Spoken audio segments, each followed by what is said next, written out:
Hello everyone! In the clown world full of black pills, I thought it's better to once in a while at least try and get some white pilling news out there. And this week the good news comes from real Queen and Home Secretary Priti Patel. Priti Patel orders police to stop recording hate incidents that are not crimes. And for some reason the Times has put a picture of Darren Grimes in there, because for some reason he's the poster boy of non-crime hate incidents because of that interview he did a while ago with David Starkey, where David Starkey said the word damn blacks in a moment of frustration when he's trying to explain that Britain can't be racist because we probably wouldn't have so many damn blacks here if it was. And for some reason the police thought it sensible to say that this was a hate incident, that David Starkey was being hateful, which he was, but not of black people, but instead of idiots who say that Britain is racist. Anyway, on to the article. Priti Patel is to stop police from recording so-called hate incidents that are not crimes over fears that the policy is blightening employment prospects and curbing free speech, both of which are absolutely true. Government sources confirm that the Home Secretary has told the College of Policing to drop guidance to forces that those accused of non-criminal incidents should have them recorded on police files. And I completely agree. Why are the police in any way recording incidents that happen that are not crimes? They are there as law enforcement, i.e. to stop crimes and record them. Anything that isn't a crime should be of no concern to the police. When you think about it, this is literally just police and state-backed cancel culture. Because whenever you get a job, especially in the public sector, they will do a background check on you. So if David Starkey, God knows why he would, but if he tried to get a job within the civil service somewhere, again, God knows for what reason, they can go into the police files for his background check, see that he said damn blacks one time in an interview, without context, without anything else, and that will be good enough to not hire him. And there have been worse things being recorded as hate incidents that will probably be referenced later. So, in a letter to the college, the body that oversees the training of officers in England and Wales, Patel expressed concern that hate incident records ruin lives when they are disclosed as part of vetting processes, such as the Home Office's disclosure and barring service. Patel instructed the college to review the reporting of non-crime hate incidents, which can lead to individuals being put at a disadvantage in their daily lives, most significantly when applying for jobs. At present, if someone is reported for committing a hate incident, but an investigation finds there was no criminal offence occurred, the report will nevertheless remain on the police record. And as I said before, if it's not a crime, why would it stay on the police records? And since it's been mentioned, we may as well go to the College of Policing website and have a look at their section on responding to non-crime hate incidents, literally called a non-crime hate incident, which is just, I know it's cliche, but it is Orwellian. So not every reported incident is a crime. If officers are unsure whether a reported incident amounts to a crime, an initial investigation should be undertaken to establish the facts to determine whether it is a hate crime or a non-crime hate incident. Ridiculous. This is the thing. Why don't we just have this for incidents that occur? Why is this so specific to hate incidents or hate crimes? I mean, I'm sure they have a similar process for normal incidents and normal crimes, so something's been reported to the police, an incident, let's say, and then they have to investigate whether a crime has been committed. Why is there a whole separate section on this? Where it is established that a criminal offence has not taken place, but the victim or any other person perceives that the incident was motivated wholly or partially by hostility, it should be recorded and flagged as a non-crime hate incident. That is absolutely out of this world ridiculous. That means absolutely any social interaction, even friendly ones, could technically be recorded as hate incident if, say, I just say hello to someone and then they say back, oh, that's homophobic. That can be recorded as a hate incident. Doesn't have to make sense, because ultimately this is entirely a subjective process onto the person reporting the crime. Or not even that. People witnessing the incident, and I can't believe I just call it a crime. Obviously I mean incident. But this is the problem, because it's been recorded by police, the implication is that a crime has been committed. Thank God Priti Patel is trying to step in here. But I do love this bit a bit further down. Police officers and staff responding to a non-crime hate incident must remember that they have limited enforcement powers in these circumstances. A disproportionate response may adversely impact on either an individual's human rights, e.g. by inhibiting free speech, or on levels of hostility and tension in society. Yeah, we may be inhibiting free speech if we actually get involved, but, recording it down in our database and allowing it there for any freedom of information request or any vetting process that employers may have, and then, people may lose their jobs over this, that's fine. That's fine. That's not inhibiting free speech at all. Thank God we have Priti Patel actually trying to do something about this. So, going back to the Times, a Whitehall source said, "These so-called non-crime hate incidents have a chilling effect on free speech and potentially stop people expressing views legally and legitimately. If people are found to have done nothing wrong, the police shouldn't punish them." Well, exactly. And that came from Whitehall. That came from the civil service, which is surprising because you expect the civil service to be fairly leftist. Freedom of speech campaigners welcomed the Home Secretary's message to police and called for the recording of non-crime hate incidents to be scrapped completely. Yep, I completely agree with that. So that is fair reporting. "This is a step in the right direction," said Harry Miller, a former police officer who found the group Fair Cop, who campaigns for reform of the hate incident guidance issued by the college. "But the government should ditch the recording of non-crime hate incidents as they are fundamentally wrong and remove the presumption of innocence." That is another very good point. And it appears that Harry Miller has actually had a hate crime. Hate crime. It's not a hate crime. It's not a hate crime. This is the problem.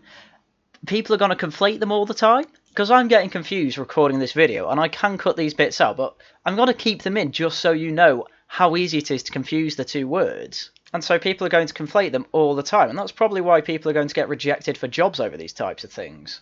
But anyway, as I was saying, Harry Miller has a hate incident put against him, and last year a High Court judge rejected Miller's claim that the recording of a non-crime hate incident relating to him was unlawful.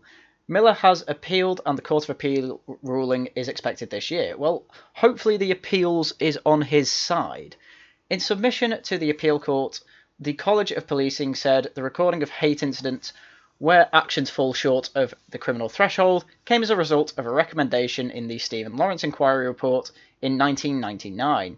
It said that crimes and incidents should be recorded based on the perception of the victim or any other person. Well, this is absolutely stupid. And for those Americans that don't know, Stephen Lawrence was a black man who was murdered by 6 white people in a quite obviously racially motivated attack. And the problem was that it took over 10 years for anyone to actually face jail over this quite obviously hate crime. I mean, it's one of the few things I will say is actually a hate crime. But because it took so long, racism in the police was blamed. And because of this, now we have, as you can see, non-crime hate incidents. And it's been used as an excuse to, for some reason, give extra powers to the police to try and be anti-racist. And all it really seems to have done is clamp down on civil liberties that we used to enjoy. Or because the police were incompetent over a racial murder. For some reason, the rest of us has to be punished for that. So the Times article goes on. Another campaigner pressing for the recording of non-crime hate incidents to be dropped. Sarah Phillimore, a barrister, welcomed Patel's letter, adding she sees which way the wind is blowing. Phillimore was reported for a non-crime hate incident last year after she made comments on social media that refer to male offenders who claim to be transgender and who were housed in women's prisons as men. Huh. There you go. This is how ridiculous it is. A barrister's name has now been tarnished on police files because she called male offenders who call themselves transgender women men. And whether she did it maliciously or was just trying to make the point that male people with penises calling themselves women and who are going away for sexual assault are probably going to commit sexual assault in prison. Either way, it's not a crime. It's her opinion. She is allowed to express it. And there is no reasoning behind putting her down for a non-crime hate incident. I can see no lawful basis for this practice, which has led me to be recorded in secret by my own police force twice in the last 12 months, Phillimore said yesterday. The barrister said that she had been victimised for doing nothing other than exercising my right to protected political speech. Well, you don't even have to say protected political speech. All political speech should be protected. It is ludicrous to suggest I present any kind of risk to my community, and I would completely agree. And if being told that calling a trans woman, quote-unquote, a man, is not ridiculous enough for you to change your mind on this whole thing about hate incidents, there's more, don't worry. Police recorded polite letter in abortion debate as a hate incident. In a letter, Douglas Kedge defended parents' right to abort a fetus with Down syndrome. Now, whether you agree with that or not is not the point. The point is that he is making an argument. And regardless of what the intentions are, things like this should not be recorded by the police in any way. How is sending a letter in any way a crime? Unless, of course, there's a threat in there, but as the Times say, it was polite, and well, I'm sure they will give us excerpts of it so we can judge for ourselves. A retired teacher who wrote to a campaigner disagreeing with her stance on abortion was told by police that the hate incident would go on his record. Douglas Kedge, 85, who has defended parents' rights to abort a fetus with Down syndrome, warned that such official intervention has a chilling effect on free speech. A record of his involvement in a non-crime hate incident was made even though Thames Valley Police concluded his correspondence was very politely written, was not malicious, and did not breach the law. Amazing. Kedge said his plans to voluntarily tutor English at his local school in Sunning Common, a village near Reading, has been jeopardised as the incident could be disclosed on the enhanced checks required to work with children. Amazing. You write a letter to a campaigner disagreeing with them, and the campaigner can now use police power to completely jeopardise a person's life. I can disagree with feminists, sending them a polite letter saying that I think abortion is completely wrong. And now that I can apparently go towards a non-crime hate incident that is misogynistic and ruin my life if I ever want to get a job as a teacher, or most other jobs, let's face it, everyone does background checks these days. So the Times then goes into a bit more detail on this incident.